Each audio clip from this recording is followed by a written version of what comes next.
Hello students, welcome on my channel.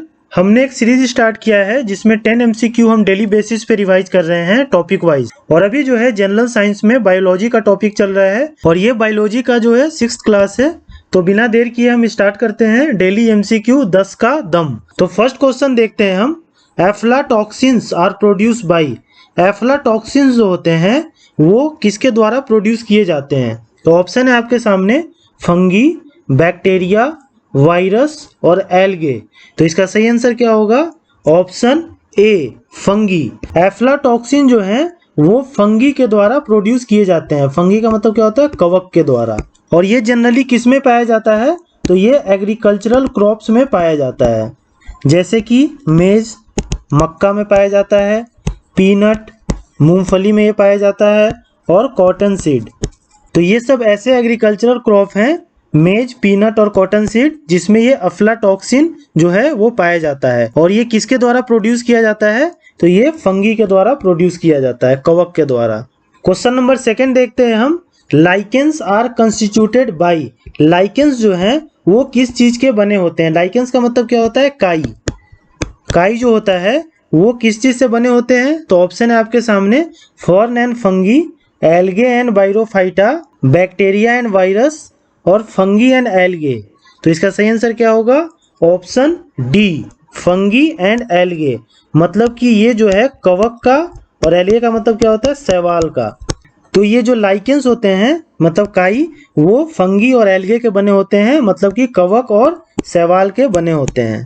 Question number 3 देखते हैं हम। Litmus paper used in laboratory obtained from. जो litmus paper use होता है लेबोरेटरी में, वो कहाँ से ऑब्टेन किया जाता है? तो ऑप्शन है आपके सामने, green algae, blue green algae, lichens और फंगी। तो इसका सही आंसर क्या होगा? Option C, lichen. जो लिटमस पेपर है जो लेबोरेटरी में यूज होता है वो लाइकेन से ऑब्टेन किया जाता है, मतलब कि काई से। क्वेश्चन नंबर 4 देखते हैं हम। Which of the following is known as pond silk. इनमें से किसे जो है वो तालाब का सिल्क कहा जाता है, पॉन्ड सिल्क के नाम से जाना जाता है? तो ऑप्शन है आपके सामने, स्पाइरोगाइरा, रिजोपस, ईस्ट और यूलोथ्रिक्स। तो इसका सही आंसर क्या होगा? Option A, spirogyra. स्पाइरोगाइरा जो है उसे पॉन्ड सिल्क के नाम से जाना जाता है। और ये जो स्पाइरोगाइरा है आपने पानी में देखा होगा कि ग्रीन कलर का जो है ये होता है, ठीक? तो ये ग्रीन एल्गे होता है, मतलब कि शैवाल होता है ये। तो इस क्वेश्चन में जो है आप 3 चीज ध्यान रखिएगा कि जो स्पाइरोगाइरा होता है इसे पॉन्ड सिल्क कहा जाता है या इसे वाटर सिल्क भी कहा जाता है। और ये क्या होता है? एक तरह का ग्रीन एल्गे है, मतलब कि एक तरह का ये शैवाल है। तो क्वेश्चन कहीं से भी पूछा जा सकता है, तो आप सभी चीजों को ध्यान रखिएगा। क्वेश्चन नंबर 5 देखते हैं हम। Which of the following plant produce seed but not fruit. इनमें से कौन सा ऐसा प्लांट है जो सीड प्रोड्यूस करता है, बीज प्रोड्यूस करता है, लेकिन फ्रूट प्रोड्यूस नहीं करता है? तो ऑप्शन है आपके सामने, मेज, मिंट, पीपल और पाइनस।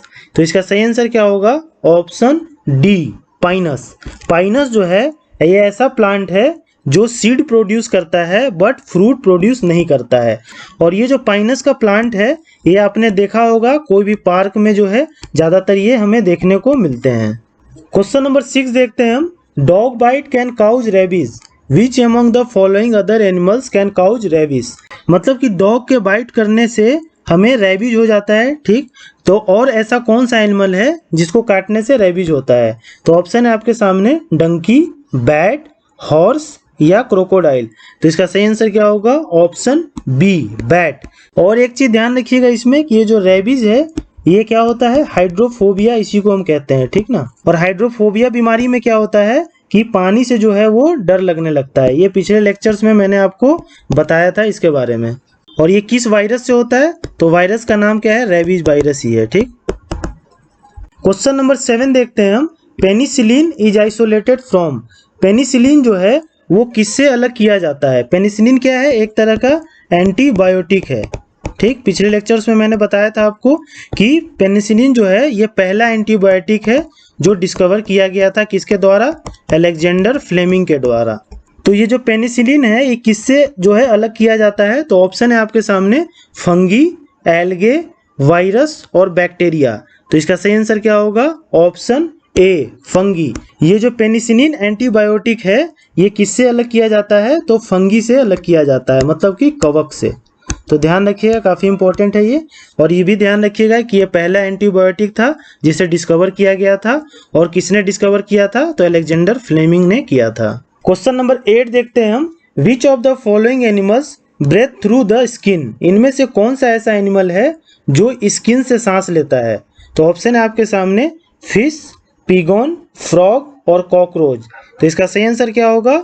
Option C frog. मेढक जो है वो क्या करता है? स्किन से सांस ले सकता है। स्किन के अलावा ये जो है नॉस्ट्रिल से भी सांस लेता है, जैसे ह्यूमन हम लेते हैं उस तरह से भी ये सांस ले सकता है। और इसके माउथ के नीचे जो है एक माउथ का लाइनिंग होता है, आपने देखा होगा कि वो ऊपर नीचे होता रहता है, तो उससे भी ये सांस ले सकता है। तो क्वेश्चन में आपको ये भी पूछा जा सकता है कि जो फ्रॉग है, मेढक है, वो अपने बॉडी के कितने पार्ट से सांस ले सकता है? तो कितने पार्ट से? 3 पार्ट हो गए, ठीक। कौन कौन हो गया? स्किन हो गया, ठीक, नॉस्ट्रिल हो गया, और उसका जो माउथ का लाइनिंग होता है नीचे का, उससे ले सकता है ये सांस। क्वेश्चन नंबर 9 देखते हैं हम। Which is known as father of taxonomy? Taxonomy के फादर किसे कहते हैं? टैक्सोनॉमी का मतलब क्या होता है? वर्गीकरण। तो ऑप्शन है आपके सामने मेंडेल, लिनियस, खुराना और एंगलर। तो इसका सही आंसर क्या होगा? Option B Linnaeus. लिनियस जो है वो फादर ऑफ टैक्सोनॉमी के नाम से जाने जाते हैं, मतलब कि वर्गीकरण के पिता के नाम से ये जाने जाते हैं, लिनियस। ध्यान रखिएगा, हिंदी में इसे लीनियस ऐसे लिखते हैं, लीनियस।